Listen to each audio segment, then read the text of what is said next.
आज हम डिस्कस करेंगे अपना नेक्स्ट टॉपिक जिसका नाम है मेथड्स ऑफ एक्वायरिंग नॉलेज। ज्ञान को प्राप्त करने की विधियां कौन कौन सी हैं। हमने देखिए पहले जो डिस्कस किया था वो किया था हमने टाइप्स किए थे। ओके, सोर्सेस हमने किए थे। तो ये हम डिस्कस कर चुके हैं टाइप्स, सोर्सेस, और आज हम करने जा रहे हैं मेथड्स। तो इन तीनों में ना डिफरेंस है। टाइप्स को सोर्स ना समझे, सोर्स को मेथड ना समझे, और मेथड्स को टाइप्स और सोर्स ना समझे। इन तीनों में आप अगर कंफ्यूज होते हो तो क्या क्या पॉइंट्स आ सकते हैं। देखिए मैं आपको यहाँ पर एक एग्जांपल दे देती हूँ, स्टार्टिंग में ही समझा देती हूँ ताकि आप इन सब चीज़ों को अलग अलग रख सको। देखिए यहाँ पर क्या है, ये टाइप्स हैं। किस चीज के टाइप्स हैं? ज्ञान के टाइप्स हैं। ठीक है, नॉलेज के टाइप्स हैं। अब देखिए यहाँ पर हम नॉलेज के टाइप्स ना लेकर हम लेके चलते हैं टाइप्स ऑफ वाटर। पानी के टाइप्स कितने होते हैं? तो पानी के कितने टाइप्स आपको पता है? मतलब कितने टाइप्स हो सकते हैं? जैसे मीठा पानी है, खारा पानी है, कड़वा पानी, तो वो क्या हो जाते हैं? वो हो जाते हैं टाइप्स। ठीक है, तो उसी तरीके से ये क्या है, टाइप्स ऑफ नॉलेज हो जाती है। नॉलेज कितने टाइप्स की है वो हम देख चुके हैं। उसके बाद सोर्सेज की बात आती है। तो पानी को निकालने के क्या क्या सोर्सेज हैं वो आएंगे आपके सोर्सेज। कौन कौन से स्रोत हैं जिनसे पानी हमें मिलता है? नदी से मिलता है, झरनों से मिलता है, नलकूपों से मिलता है। ठीक है, तो ये क्या हो जाते हैं? आपके सोर्सेज हो जाते हैं। ठीक है, उसके बाद बात आती है मेथड्स की। हम पानी को प्राप्त तो करते हैं, हमारे पास सोर्सेज भी हैं, लेकिन किस मेथड से हम उस पानी को निकाल सकते हैं? किस पानी को? खारा पानी है, मीठा पानी है, कड़वा पानी है।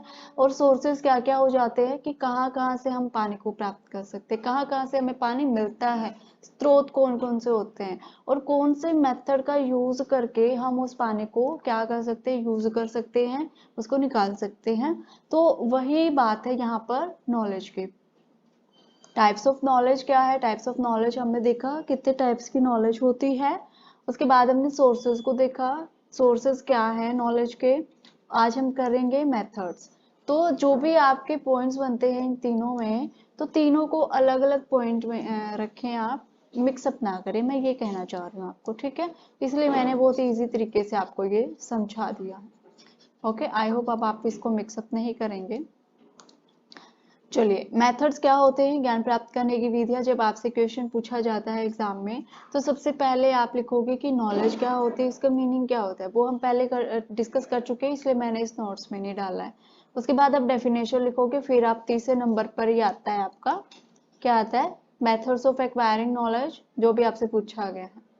चलिए, सभी व्यक्ति अपने अनुभव और बुद्धि से ज्ञान प्राप्त करते हैं। मनुष्य के ज्ञान की कोई सीमा नहीं होती है। जब मनुष्य के ज्ञान का दायरा बढ़ने लगता है तो बढ़ता ही चला जाता है। ज्ञान प्राप्त करने की विधियों के बारे में अलग अलग व्यक्तियों के अपने अलग अलग मत हैं या फिर अलग अलग राय हैं। देखिए, जो व्यक्ति नॉलेज को गेन करता है, जो व्यक्ति ज्ञान प्राप्त करता है, वो कहाँ से प्राप्त करता है? अनुभव से प्राप्त करता है। जब हमने स्टार्टिंग में मीनिंग देखा था, तो यहाँ पर एक्सपीरियंस की भी बात आई थी, नॉलेज की बात आई थी। तो व्यक्ति जब किसी चीज को अनुभव करेगा, तो वो कहाँ से करेगा? अपनी बुद्धि से देखेगा, सोचेगा। ठीक है, तो बुद्धि का यूज करेगा और कहाँ अनुभव अपने करेगा, उसको एक्सपीरियंस उसको होगा। उसके बाद उसको क्या होगा? ज्ञान की प्राप्ति होगी। ठीक है, पहले उसको इन्फॉर्मेशन मिलती है, और वो इन्फॉर्मेशन कैसी होनी चाहिए? ट्रू होनी चाहिए, सत्य होनी चाहिए, तभी वो आगे जाकर ज्ञान कहलाता है। ठीक है, और यहाँ पर ज्ञान की कोई सीमा नहीं होती, मरते दम तक ज्ञान हम प्राप्त कर सकते हैं। पहले स्कूल में जाकर ज्ञान प्राप्त किया, फिर रियल लाइफ में अपने खुद के एक्सपीरियंस से ज्ञान को प्राप्त किया। उसके बाद जब एज हो जाती है व्यक्ति की, तो क्या करता है? गीता पढ़ता है, भगवत गीता पढ़ता है, रामायण पढ़ता है, या फिर जो धार्मिक चैनल्स होते हैं वहां पर अपना मन लगाता है, या फिर जो धार्मिक चीजें हैं उनको, उनके माध्यम से ज्ञान को प्राप्त करने की कोशिश करता है।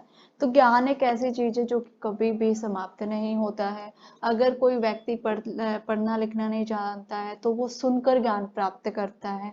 और ये जो दायरा, जब व्यक्ति ज्ञान को प्राप्त करना स्टार्ट करता है ना, जब किसी चीज को पाने के लिए या फिर किसी चीज को समझने के लिए वो कुछ स्टार्ट करता है, तो वो उसका जो दायरा ना वो बढ़ता चला जाता है। जैसे आपको कोई चीज इंटरेस्टिंग लगती है, तो आप उस चीज को जब तक कंप्लीटली नहीं जान लेते हो, आप उस चीज को छोड़ते नहीं हो, आप उस चीज को ये लगाते हो कि मैं और भी कैसे इसके बारे में और भी ज्यादा इंफॉर्मेशन गेन करूं, कैसे आगे क्या होने वाला है। जैसे आप कोई मूवी ही देखते हो, ठीक है, कोई नॉलेजेबल मूवी है वो आप देख रहे हो, तो मूवी को बीच में नहीं स्किप करते।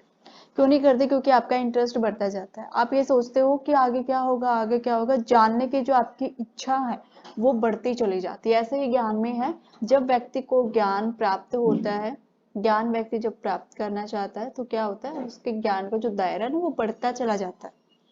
ठीक है, तो ये थी कुछ मीनिंग मेथड्स के या फिर नॉलेज के। अभी हम देखेंगे कौन कौन से मेथड्स है जिनसे ज्ञान को प्राप्त किया जा सकता है। फर्स्ट है परंपरागत विधि, मेथड्स ऑफ ट्रेडिशन। ट्रेडिशनल होता है परंपरागत, जो हमारे पूर्वज हैं या फिर जो परंपरा चली आ रही है जो नॉलेज की, या फिर जो हमारे बुजुर्गों के पास जो नॉलेज थी वो क्या पीढ़ी दर पीढ़ी हमारे पास भी आ गई है, वो क्या होती है, ट्रांसफर होती है। ज्ञान प्राप्त करने के लिए यह विधि परंपराओं पर आश्रित होती है, परंपराओं पर निर्भर होती है।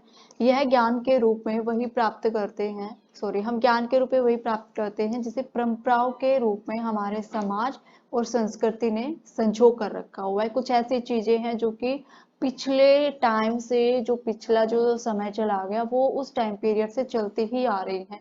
हमारे बुजुर्ग उस चीज को अपना रहे हैं, हमारे पेरेंट्स ने उस चीज को अपनाया है, और उन्होंने हमें बताया कि अगर ये चीज हो जाती है तो आप ये कर सकते हो। ठीक है, तो क्या संजो कर रखा है उन चीजों को। अपनी किसी समस्या का समाधान करने के लिए परंपरागत समाधानों का हम उपयोग करते हैं। फॉर एग्जाम्पल, जुकाम होने पर हम काढ़ा पीते हैं, चोट लगने पर हल्दी का लेप लगाते हैं, या फिर दूध में हल्दी को मिलाकर भी पीते हैं। इसे कहते हैं कि जल्दी चोट ठीक हो जाती है। जो अंदरूनी चोट होते हैं या फिर जो घाव होते हैं वो भरने में जल्दी वो भर जाते हैं। ठीक है, तो ये क्या है, ये पुरानी चीजें हैं, परंपरागत चीजें हैं जो पुराने समय से चलते आती, क्योंकि पुराने समय में डॉक्टर्स नहीं थे। वो क्या करते थे, अपना इलाज खुद ही ढूंढ लेते थे कि अगर बुखार हो जाता है, जुकाम हो जाता है या कोई चोट लग जाती है तो हम उस टाइम पर क्या घर के नुस्खे अपनाएंगे। ठीक है, घर के नुस्खे हम कौन से अपनाकर अपनी बीमारियों से निजात पा सकते हैं। तो ये क्या है, पुरानी चीजें हैं, ट्रेडिशन है हमारा, परंपरागत विधियां से हम अपने ज्ञान को प्राप्त कर सकते हैं। उन हमारे पूर्वजों ने हमारे बुजुर्गों को बताया, बुजुर्गों ने हमारे पेरेंट्स को बताया, पेरेंट्स ने हमें बताया, तो इससे क्या हुआ, ज्ञान ट्रांसफर हुआ है और इससे हमें क्या मिल गया, नॉलेज मिल गया। ठीक है, लेकिन कुछ चीजें क्या है, थोड़ी सी इसकी कुछ लिमिटेशंस भी हैं। जैसे कोई परंपरागत विधि है, जैसे बाल विवाह है या फिर कोई ऐसी प्रथा जो कि हमारे लिए अच्छी नहीं है, अगर हमने उसको चेंज नहीं किया होता तो वो हमारे लिए क्या हो जाती, परेशानी का कारण बन सकती थी। ठीक है, चलिए उसके बाद है नेक्स्ट प्राधिकरण विधि, मेथड्स ऑफ अथॉरिटी। अथॉरिटी में क्या आएगा आपका, कि जो भी नॉलेजेबल व्यक्ति है, जो भी ज्ञानी व्यक्ति है, उनकी बातों को हम एज इट इज मान लेते हैं। अथॉरिटी को हमने सोर्सेज में भी पढ़ा था। इस विधि में हम ज्ञान प्राप्त करने के लिए विषय विशेष से अच्छी तरह जानकार, अनुभवी और विशेषज्ञों की मदद लेने का क्या करते हैं, प्रयत्न करते हैं। इस विश्वास, यह जो विधि है इसको हम क्या कहते हैं, विश्वास की विधि भी कहते हैं। इस विधि में व्यक्ति द्वारा कई बातों को सत्य मान लिया जाता है। अब देखिए, जो हमारे हमसे ज्यादा नॉलेजेबल व्यक्ति है, जैसे हमारे टीचर ही हैं, हम क्या करते हैं, उनकी बातों को क्या मान लेते हैं, एक्सेप्ट कर लेते हैं बिना कोई क्वेश्चंस किए। या फिर आप क्या करते हो, किसी डॉक्टर के पास जाते हो तो वो जो आपको इंफॉर्मेशन देते हैं या जो मेडिसिन आपको लिख के देते हैं, तो आप क्या करते हो, उन चीजों को एक्सेप्ट करते हो जिस पर आपका बिलीव है।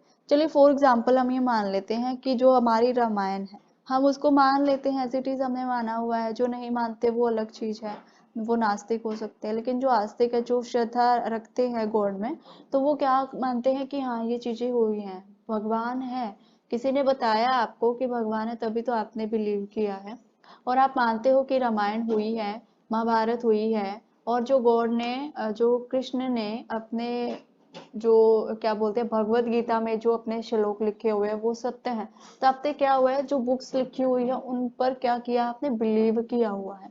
ठीक है, जो हमसे अनुभवी हैं या फिर जिन्होंने आपको बताया, आपने क्या किया, उन चीजों को मान लिया, जो बुक्स में लिखा हुआ है उन चीजों को आपने एक्सेप्ट कर लिया बिना किसी क्वेश्चंस के। ठीक है, इसको हम कहेंगे प्राधिकरण विधि या फिर अथॉरिटी मेथड्स। उसके बाद है इंद्रिय अनुभव ज्ञान, मेथड्स ऑफ सेंसेस। ज्ञान को ग्रहण करने के लिए अपने ज्ञान इंद्रियों से प्राप्त निजी अनुभवों की सहायता लेने का प्रयास करते रहते हैं। ज्ञान इंद्रियों को 5वें दरवाजे की संख्या दी गई है। अब देखिए यहाँ पर हम क्या है, ज्ञान को जब हम ग्रहण करते हैं, ज्ञान प्राप्त करते हैं, तो हमारा सबसे ज्यादा जो सोर्सेस काम करता है वो क्या काम करता है, वो काम करता है हमारे सेंसेस। तो सेंसेस के माध्यम से भी हम ज्ञान को प्राप्त कर सकते हैं, ये भी मेथड्स में भी अप्लाई होता है और ये हमारे सोर्सेस में भी आता है। ठीक है जी, तो इसको ज्यादा एक्सप्लेन करने की जरूरत नहीं है, सेंसेस के बारे में सबको पता है और कैसे हम ज्ञान प्राप्त करते हैं ये भी आपको पता है। ठीक है, उसके बाद है नेक्स्ट, तर्क को प्रयोग में लाने संबंधी विधि, methods of using instrument of reasoning. जो तर्क विधि जो होती है, इससे हम कैसे ज्ञान को प्राप्त कर सकते हैं। ज्ञान प्राप्त करने के लिए इस विधि में ज्ञान प्राप्ति के इच्छुक व्यक्तियों द्वारा अपनी तार्किक शक्ति का उपयोग किया जाता है। ज्ञान प्राप्त करने के लिए मनुष्य अपनी बुद्धि का प्रयोग करता है। ज्ञान प्राप्ति का साधन बनाने में आगमन और निगमन दोनों ही प्रकार का उपयोग इसमें किया जाता है। जो आगमन विधि है, जो निगमन विधि है, आप सबने पढ़ी हुई है, फर्स्ट ईयर में भी आपने पढ़ी होगी। ठीक है, इंडक्टिव एंड डिडक्टिव मेथड्स आपने पढ़े हैं, तो ये काम आती हैं। ये किसमें, तर्क विधि में भी काम आती है, तर्क विधि अलग से भी है। तो तर्क से हम कैसे ज्ञान को प्राप्त कर सकते हैं। तर्क का मतलब होता है चिंतन करना। ठीक है, क्या होता है, चिंतन करना, सोचना, समझना, लॉजिक लगाना, अपने माइंड पर थोड़ा सा प्रेशर देना। अगर कोई व्यक्ति ज्ञान प्राप्त करने का इच्छुक है, ज्ञान को छोड़ो, कोई इंफॉर्मेशन कलेक्ट करने का इच्छुक है कोई व्यक्ति, तो वो क्या करेगा, अपना दिमाग लगाएगा, थोड़ा सा सोचेगा और जो इंफॉर्मेशन, जो डाटा उसके सामने आए हैं उन पर क्या करेगा, रिसर्च करेगा कि जो डाटा मेरे पास आए हैं, जो इंफॉर्मेशन मेरे पास आई है, क्या वो सच है या नहीं। एज इट इज उसको नहीं मानेगा, जब तक उसको क्रॉस चेक नहीं कर लेता वो उस चीज को मानेगा नहीं। ठीक है, तो उससे क्या होगा, उससे किस चीज की शक्ति की यूज हुआ, उसका तार्किक शक्ति का उसने उपयोग किया है, अपनी लॉजिक उसने लगाया है, उस चीज को एज इट इज नहीं माना है। ठीक है, तो तार्किक शक्ति से या फिर तर्क विधि से भी हम कह सकते हैं कि हम ज्ञान की प्राप्ति कर सकते हैं। उसके बाद है नेक्स्ट, आगमन और निगमन विधि से भी हम क्या करते हैं, नॉलेज को गेन करते हैं। ज्ञान प्राप्त करने के लिए इस विधि में व्यक्ति विशेष द्वारा आगमन और निगमन विधि का भी यूज किया जाता है। आगमन विधि में विशेष से सामान्य की ओर, स्थूल से सूक्ष्म की ओर इस सूत्र का क्या किया जाता है, पालन किया जाता है। विशेष से सामान्य की ओर जाता है ये जाता है ये मेथड्स, या फिर स्थूल से सूक्ष्म की ओर ये विधि जाती है। तो ठीक है, आगमन और निगमन विधि में भी सबको पता है, इसलिए मैं इसको ज्यादा एक्सप्लेन नहीं कर रही हूँ। निगमन विधि क्या होती है, निगमन विधि जाती है नियम से उदाहरण की ओर। यहाँ पर क्या होती है, पहले नियम बताए जाते हैं, उसके बाद एग्जाम्पल दिए जाते हैं। ठीक है, यह विधि आगमन विधि की विपरीत होती है और सामान्य से कहाँ पर चलती है, ये चलती है सामान्य से विशेष की ओर, ये चलती है विशेष से सामान्य की ओर। ठीक है, तो इस विधि से भी हम क्या करते हैं, नॉलेज गेन करते हैं। उसके बाद नेक्स्ट है वैज्ञानिक विधि, मेथड्स विधि। इस विधि में ज्ञान प्राप्त करने के लिए व्यक्ति विशेष ज्ञान प्राप्त करने के लिए वही पूछताछ, जांच पड़ताल का रास्ता अपनाता है जो तथ्यों या फिर खोज समस्याओं के समाधान हेतु इस विधि का प्रयोग करता है। देखिए, इस चीज को ना मैं समझा देती हूँ, एक्सप्लेन कर देती हूँ आपको। प्रकृति की चीजें हो सकती है, प्रकृति हो सकती है, या फिर मानव निर्मित कोई संसाधन ऐसा हो सकता है जिसके बारे में व्यक्ति ने सोचा कि भाई ये चीज कैसे हुई, कब उत्पन्न हुई, किसने इसको खोजा, कब इसे, मतलब उसके मन में ना एक चीज ये क्लिक कर गई कि भाई ये चीज कहाँ से इसकी उत्पत्ति हुई है, कैसे ये चीज बनी है। तो वो क्या करेगा, एक खोजी व्यक्ति बनेगा, वो चीजों को खोजेगा, डाटा को कलेक्ट करेगा। और वो कैसे कलेक्ट करेगा, साइंटिफिक तरीके से मेथड्स को खोजने की क्या करेगा, वो कोशिश करेगा। ठीक है, इसलिए हम इसको कहते हैं मेथड्स ऑफ साइंटिफिक, क्या वैज्ञानिक विधि हम इसको कहते हैं। ठीक है, चलिए उसके बाद नेक्स्ट है अनुभव द्वारा सीखना। हमारे जो एक्सपीरियंस होते हैं उनसे हम कैसे अपने ज्ञान को प्राप्त कर सकते हैं। इस विधि द्वारा मनुष्य अपने अनुभव से सीखता है। इसे स्थायी ज्ञान भी कहा जाता है। इस ज्ञान के द्वारा मनुष्य क्या बनता है, खोजी बनता है। यहाँ पर भी खोजी बन रहा है, क्योंकि वो अगर किसी चीज को ये सोचेगा कि ये चीज कहाँ से आई है, कैसे बनी है, तो वो खोजी प्रकृति का ही बनेगा। ठीक है, तो यहाँ पर जो हम अपना अनुभव कर रहे हैं, ये हमारा अनुभव भी शामिल है। अनुभव कैसे शामिल होगा, जब हम किसी चीज को करके सीखेंगे, कोई किसी चीज में इंटरेस्ट हम लेंगे, तो हम वहां से डाटा कलेक्ट करेंगे, और जब डाटा हम कलेक्ट करते जाते हैं तो हमारा जो एक्सपीरियंस है वो बनता चला जाता है। इससे व्यक्ति क्या बनता है, खोजी बनता है। जब मनुष्य खुद अपने अनुभव से सीखता है तो उसे ज्ञान की प्राप्ति होती है। मतलब जब व्यक्ति डाटा कलेक्ट करेगा, खुद अपना इन्वॉल्वमेंट वो देता है, खुद एक्टिव रहता है, किसी पर डिपेंडेड नहीं है वो, तो क्या होता है, वो क्या करता है, अ, अपने ज्ञान को प्राप्त करता है। ठीक है, किसी भी तरीके का वो ज्ञान हो सकता है। ज्ञान कोई एक तरीके का ज्ञान नहीं होता है, अलग अलग तरीके का ज्ञान होता है। टाइप से बहुत सारे होते हैं ज्ञान की। ठीक है, ज्ञान हर चीज का ज्ञान होता है। कोई मशीनरी का ज्ञान लेता है, कोई नॉलेज का ज्ञान लेता है, कोई अलग चीजों का ज्ञान लेता है। ठीक है, कोई अलग अलग फील्ड में अलग अलग ज्ञान होता है, अलग अलग क्या होते हैं, नॉलेज होती है। तो वो अपने अलग अलग फील्ड में क्या नॉलेज गेन करता है, वो सब कैसे वो अपने नॉलेज को गेन करते हैं। ठीक है, तो व्यक्ति अपने एक्सपीरियंसेस से भी बहुत सीखता है। उसके बाद नेक्स्ट है समस्या समाधान विधि, प्रॉब्लम सॉल्विंग मेथड्स। यह विधि ज्ञान प्राप्त करने की उत्तम विधि है। जब कोई व्यक्ति या फिर व्यक्ति समूह किसी समस्या का समाधान के लिए विचार विमर्श करते, देखिए यहाँ पर क्या हो रहा है, विचार विमर्श हो रहे हैं। एक तो सिंगल व्यक्ति, या फिर कोई दो व्यक्ति हो सकते हैं, या फिर समूह हो सकता है। मोस्टली जब विचार विमर्श करने की बात आती है, या तो दो व्यक्ति होंगे या दो से ज्यादा होंगे।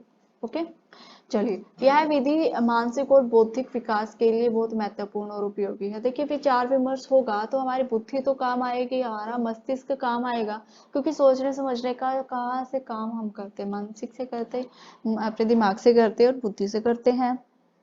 तो जब हम किसी भी चीज को करने के लिए अपना लॉजिक लगाते हैं, अपनी बुद्धि इस्तेमाल करते हैं, अपना अपना मानसिक अपनी जो मस्तिष्क होता है उसका यूज करते हैं, तो वो क्या होगी, हमारी प्रॉब्लम सोल्व होगी। देखिए यहाँ पर क्या है, प्रॉब्लम सोल्विंग मेथड है ये। सपोज कर लीजिए हम किसी भी न्यूमेरिकल हम कोई करते हैं। ठीक है, जैसे मैथ के न्यूमेरिकल होते हैं, या फिर आपके अभी बीएड सेकेंड ईयर में भी आपके न्यूमेरिकल है एक यूनिट में। सेकेंड पेपर जो आपका असेसमेंट फॉर लर्निंग, उसकी 4th यूनिट है, तो वो भी आपके न्यूमेरिकल बेस्ड है। तो हम किसी भी सम को निकालते हैं, न्यूमेरिकल क्वेश्चंस को जब हम निकालते हैं, एक चीज से अगर वो एक मेथड से वो नहीं निकलती है तो हम दूसरा मेथड यूज करते हैं। जब तक उस प्रॉब्लम को हम सोल्व नहीं कर लेते, हम मेथड्स को यूज करते रहते हैं। ठीक है, अलग अलग मेथड का हम यूज करते हैं। तो इसको हम क्या कहेंगे, समस्या समाधान विधि, जब तक हम अपनी प्रॉब्लम्स को नहीं सोल्व कर लेते। तो ये और ये क्या है कि हम कहाँ से सोल्व करते, कहाँ से सोचते विचारते हैं इन सारी चीजों को, कहाँ से करते हैं, बुद्धि का इस्तेमाल हम करते हैं। ठीक है, आई होप आपको ये बात क्लियर हो गई होगी। चलिए, उसके बाद नेक्स्ट दृश्य श्रव्य सामग्री, ऑडियो विजुअल मेथड से भी हम बहुत सारी चीज अपना जो ज्ञान है वो गेन करते हैं। देखते हैं, हम चीजों को सुनते हैं, तो उससे भी हमें क्या मिलता है, ज्ञान मिलता है। सिर्फ पढ़ने से ही ज्ञान नहीं मिलता है, किताबें पढ़ने से ही ज्ञान नहीं मिलता है, बल्कि देखने और सुनने से भी ज्ञान की प्राप्ति होती है। जैसे प्राचीन काल में क्या होता था, बुक्स नहीं होती थी, एक पेड़ के नीचे गुरु बैठता था और अपने शिष्य को क्या देता था, भाषण देता। भाषण विधि का यूज उस टाइम पर करा जाता था। भाषण विधि से बच्चे क्या करते थे, देखते थे, सुनते थे, वो क्या जाते फील्ड में जाकर अनुभव कराते थे। ओके, जो गुरु होता था बच्चों को फील्ड में लेके जाता था, उनके एक्सपीरियंस को, उनके ज्ञान को बढ़ाने के लिए वो बोलता था, उपदेश देता था, भाषण विधि का वो यूज करता था। तो इसमें क्या होता था, कौन से मेथड का यूज होता था, दृश्य और श्रव्य, देखना और सुनना, इन दो चीजों का यूज किया जाता था उस टाइम पे। तो वहां पर भी तो ज्ञान की प्राप्ति होती थी। ठीक है, ये जरूरी नहीं है कि अगर बुक्स ही नहीं होंगी तो ज्ञान की प्राप्ति नहीं होगी, ऐसा नहीं होता। ज्ञान प्राप्त करने के लिए दृश्य श्रव्य विधि का प्रयोग किया जाता है। इस विधि का प्रयोग करने से एक से अधिक इंद्रियों का हम उपयोग कर सकते हैं। हम देख भी सकते हैं, सुन भी सकते हैं, साथ में हम लिख भी सकते हैं। इंद्रियां हमारी बहुत सारे काम करते हैं। ठीक है, दो इंद्रियां नहीं, दो से अधिक भी इसमें काम कर सकते हैं, लेकिन यहाँ पर बात हो रही है ऑडियो विजुअल मेथड्स की। चलिए, उसके बाद है नेक्स्ट करके सीखना, लर्निंग बाय डूइंग। इस विधि में व्यक्ति देखकर, छूकर करके सीखता है। छूकर करना हमारे यहाँ पर सेंसिंग काम कर जाते हैं। जब तक हम किसी चीज को छुएंगे नहीं, हमारा एक्सपीरियंस कैसे होगा, हम करके कैसे सीखेंगे। हम करेंगे तभी तो हमारे सेंसिव जो है इन्वॉल्व होंगे। हम किसी चीज को पकड़ेंगे, हम किसी चीज को छूकर किसी चीज को काम करेंगे, हमारे इन्वॉल्वमेंट होगी, हम एक्टिव होंगे, तभी तो हम करके सीखेंगे। तो व्यक्ति सुनकर पढ़कर इतना नहीं सीखता है जितना व्यक्ति करके सीखता है। अब देखिए हम आपके बीएड का एग्जांपल मैं यहाँ पर ले लेती हूँ। जैसे आपके बीएड का, आपने बीएड की यहाँ पर क्लासेस ली हैं, तो आपने क्या किया है, पढ़ा है उस चीज को, बुक्स आपने पढ़ी है कि बच्चों को कैसे पढ़ाना चाहिए, आपने सुना है टीचर का लेक्चर लिया है कि बच्चों को कैसे पढ़ाना चाहिए। अभी तक आपने पढ़ा है और सिर्फ सुना है। जब तक आप खुद फील्ड में नहीं जाओगे, जब तक आप खुद बच्चों को पढ़ाओगे नहीं, करके नहीं सीखोगे उस चीज को, तब तक आपको महारत हासिल नहीं होगी, मास्टरी हासिल नहीं होगी। एक चीज को करना, करके सीखना, और एक चीज को सिर्फ पढ़ना और सुनना, उससे इतना ज्यादा एक्सपीरियंस नहीं होता, इतना ज्यादा नॉलेज बच्चे की नहीं बनती है जब तक बच्चा खुद फील्ड में जाकर ना उस चीज को करे। एक और एग्जांपल मैं यहाँ पर ले लेती हूँ। जैसे कोई गेम है और कोच किसी भी स्टूडेंट्स को बता देता है, जैसे कबड्डी है, कबड्डी के नियम बता दिए उसने कि इतने खिलाड़ी होते हैं, ये नियमों का पालन किया जाता है कबड्डी में, और कबड्डी ऐसे खेली जाती है। तो बच्चे ने क्या किया है, पढ़ा है उस चीज को, पढ़ा और सुना है साथ साथ, लेकिन कभी वो कबड्डी खेलने ही नहीं गया है मैदान में, तो उसको एक्सपीरियंस नहीं होगा, उसको इतना नॉलेज नहीं होगा जितना कि अगर वो खुद फील्ड में, खुद मैदान में जाकर खेलेगा नहीं कबड्डी। अगर कोई व्यक्ति खुद जाकर, मैदान में जाकर कोई व्यक्ति खेलता है, मैदान में जाकर किसी गेम को खेलता है, तो सबसे ज्यादा एक्सपीरियंस उसको कहाँ हो, कब होगा, जब वो खुद इन्वॉल्व होगा, खुद एक्टिव होगा, खुद मैदान में जाकर उस गेम को खेलेगा। ठीक है, सेम आपके साथ ही है। जब तक आपके स्कूल में जाकर बच्चों को पढ़ाओगे नहीं, जब तक आपको इतना एक्सपीरियंस नहीं होगा, इतनी नॉलेज आपको नहीं होगी जितनी कि आपको पढ़ने से और लिखने से होती है। ठीक है, उसके बाद है नेक्स्ट लास्ट है अवलोकन विधि, ऑब्जर्वेशन मेथड्स का भी यूज करके हम क्या करते हैं, ज्ञान को प्राप्त करते हैं। अवलोकन का अर्थ किसी व्यक्ति, स्थान, वस्तु का अनुसरण करना होता है। ज्ञान को अवलोकन विधि द्वारा भी प्राप्त किया जाता है। जब हम किसी चीज का ऑब्जर्वेशन करते हैं, निरीक्षण करते हैं, ठीक है, जैसे आपने पटवारी को देखा होगा, वो कहाँ जाता है, खुद फील्ड में जाकर किसी चीज का निरीक्षण करता है, देखता है कौन सी जमीन कहाँ तक है, कितनी है, ये सब नापा तोलना नहीं, नापते हैं, पटवारी नापते हैं जमीन को। तो जब तक वो खुद जाएंगे नहीं फील्ड में, निरीक्षण नहीं करेंगे, तब तक नहीं पता चलेगा। और जब तक पता ही नहीं चलेगा, वो फील्ड में नहीं जाएंगे, जिनका फील्ड का काम है, उनको नॉलेज नहीं होगी, एक्सपीरियंस नहीं होगा, तो वो क्या करेंगे, खुद जाएंगे, निरीक्षण करेंगे, तब तक खुद का उनकी नॉलेज होगी, डाटा गेन करेंगे, उनके सेंसर काम कर रहे हैं इसी में। तो बहुत सारी चीजें ऐसी होती है ज्ञान प्राप्त करने में, जो कई सारी चीजें मिलकर काम करती हैं। ठीक है जी, तो ये थे आज आपके ज्ञान प्राप्ति के, ज्ञान को हम कैसे प्राप्त कर सकते हैं। और लास्ट में आपको एक और चीज लिखनी होती है, आई होप आपको पता है। लास्ट में आपको लिखना है निष्कर्ष। मैंने यहाँ पर जानबूझकर नहीं लिखा हुआ है, आपको कंक्लूजन लिखना है। ठीक है, क्यों नहीं मैंने लिखा है, क्योंकि आपने ये सब पढ़ा है, तो अब आप खुद अपना थोड़ा सा लॉजिक लगाओ, अपनी तर्क विधि का यूज करो, और यहाँ पर क्या लिखो, कंक्लूजन। ठीक है, लास्ट में आप लिखोगे कंक्लूजन, ये आपको खुद का काम है ये। ओके, चलिए आज के लिए तो बस इतना ही, मिलते हैं हम फिर नेक्स्ट क्लास में। और अगर आपको वीडियो अच्छी लगे या फिर अगर कोई भी प्रॉब्लम आए, तो आप मुझे बता सकते हो, आप मुझे कॉल कर सकते हो। ओके, ये नोट्स आपको मिल जाएंगे यहाँ पर। ठीक है, थैंक यू।